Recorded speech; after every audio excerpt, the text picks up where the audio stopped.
আমার লাইফটা সাধারণের থেকেও সাধারণ, কিন্তু কিছু কিছু লোক আছে যারা আমি কি করছি, আমি ঘরের ভেতর আছি, আমি কখন বেরোচ্ছি, আমি কোথায় যাচ্ছি, আমি কি শিখছি, আমি কি করছি না, আমার পিছনে আমার বাবা মা কত টাকা খরচা করছে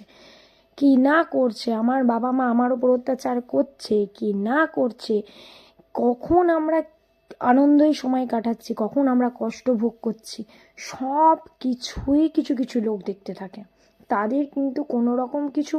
আমাদের প্রতি, কেন ভাই আমরা খারাপ রয়েছি, তোরা কি আমাদের কাছে এসে জোকারগিরি করে কি আমাদের হাসাবি? আমরা ভালো রয়েছি, তোরা কি আমাদের কাঁদাতে চাইছিস? কি চাইছে পার্টিকুলার কোনো কিছু, তাদের কিন্তু কোনো কিছু চাহিদা নেই, কিন্তু আমরা কি করছি বা কি আমরা কি করছি না,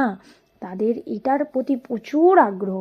নিজেদের কিছু ক্রিয়েটিভিটি আছে, লাইফের কিছু অ্যাচিভমেন্ট করেছে, সেই ক্রিয়েটিভিটি নিজেদের মধ্যে দেখা না, এইসব না করে অনেক ভালো ভালো কাজ